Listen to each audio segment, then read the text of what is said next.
Hi, and welcome to the SparcStart TA Leader Series, where we talk to some of the leading TA leaders about the things that are keeping them up at night, the things that they're working on in their organizations, and the trends they're seeing in the industry. Today, I'm thrilled to have Kerry from Dish with us. Kerry, let me ask you to introduce yourself, please.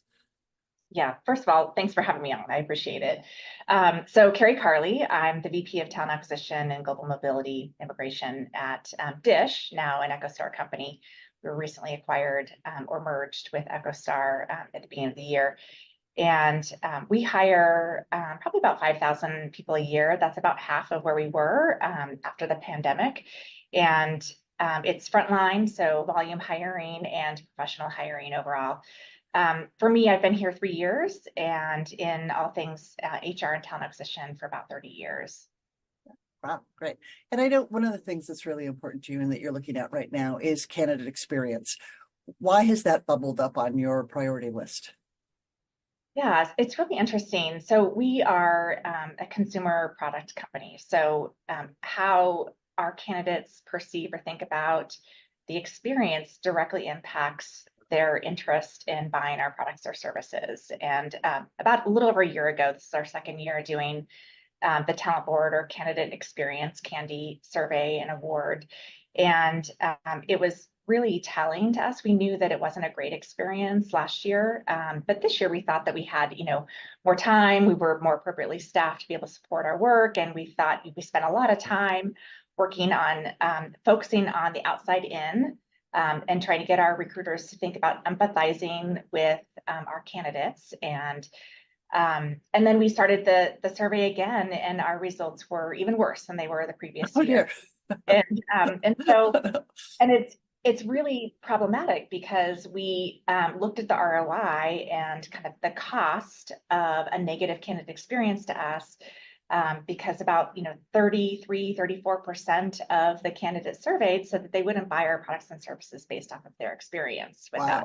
Wow. Yeah. Which is, when you tie a monetary value to each of those individuals as a consumer, it's significant. So we were really at a loss because we'd focused on it so much last year, and our recruiters think they are delivering a great experience, but the perception and the reality is very different. So we're trying to focus on that this year, significant changes overall. Yeah, it's one of the things with so many recruiters out of work.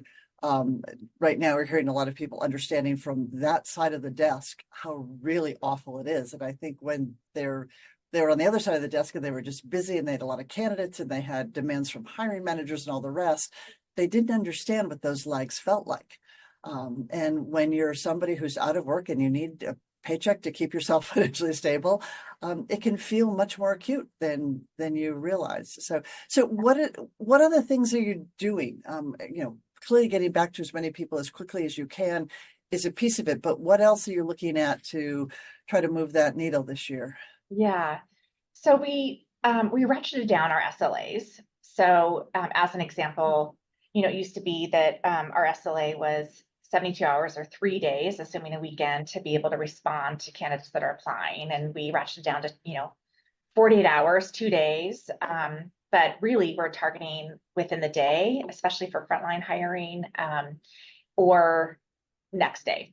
And we started out, honestly, last year, it was a top-down approach from our leadership. And so this year we're really trying to, and that didn't work, right? It didn't result in better outcomes. And so now we switched it to bottom up, and we're sharing all the data with our teams, and we're getting them to really work on what that is or what that means to them in terms of responsiveness. And it's not just a canned response. So, we tried to automate things, and then that didn't turn out well. And so we're trying to make it a more personable experience and tailored to the job or the function, and really driving the accountability to our supervisors and managers, and having them really inspect the work each week, because we had a lot of assumptions that people are assuming, we've got great team members and they're well-intentioned.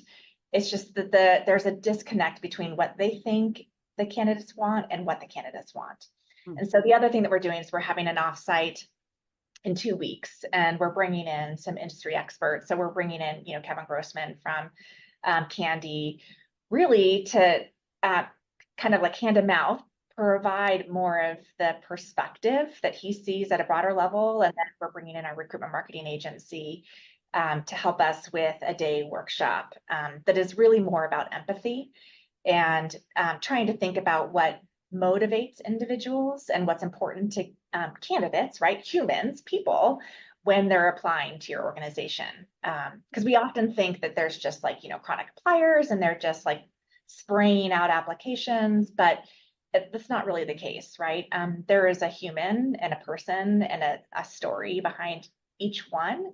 And so we're trying to humanize that and get them to connect, like think about if it were them and they're applying to a job, what's their motivation, what's important to them, what do they want to see in terms of feedback and responsiveness.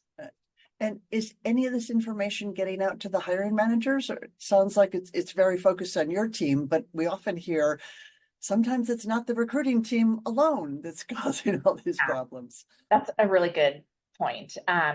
So the other thing that we started this year, actually, it's been a long process, but is a interviewer certification program. It's actually been a kind of a glimmer in our eye for probably 3 years, but we had a lot of fundamental stuff that we had to fix first before we could get to that point.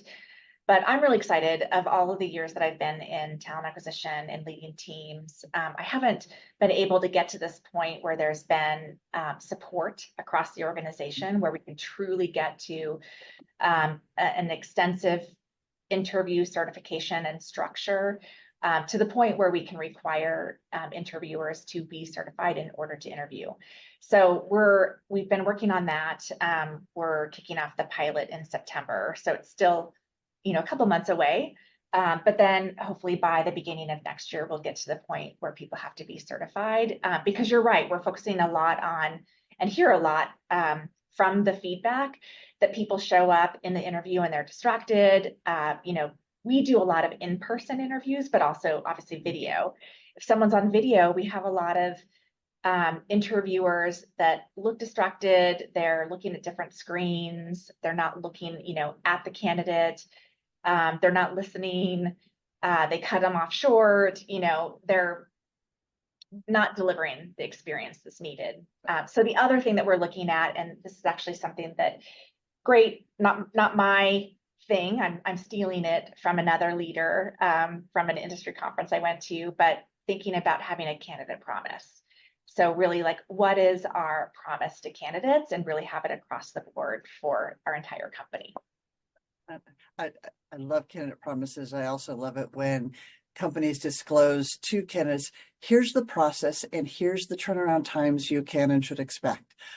Just so they understand, we will collect, applications for a 2-week period. Nothing will happen during those 2 weeks. If that's your case, I think the transparency is huge in terms of managing expectations and so forth, but a promise is even better. That's a whole other step. But I'm curious with your interviewer certification, what will happen if someone either doesn't take the certification or fails it? Yeah, if they fail it, they won't be able to be an interviewer, and they'll have to. We are setting a standard that it'll be 6 months, a 6-month period of like kind of cooling off time, and then they can go through the training process again or certification process again. We'll see how that goes in terms of whether or not the business leaders, if that happens.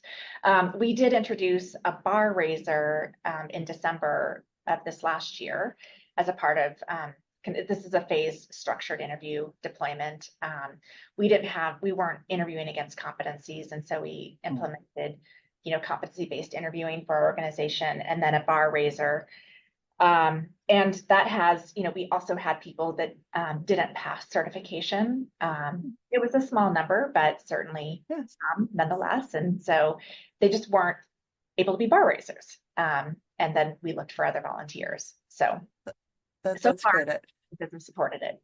Yeah, and I've got to believe it's because you ran the numbers and you've got the ROI impact of all of it, and that's why you've got management's attention. It's not just You talking about, gee, we should be doing this, we should be doing this. This is a business initiative. And Yeah. to be honest, that's what makes the really good leaders, when they understand this impacts the business and you get the attention there. So, Kerry, I could talk to you all afternoon about this, and I'd be tempted to do that. But I want to be respectful of your time as well.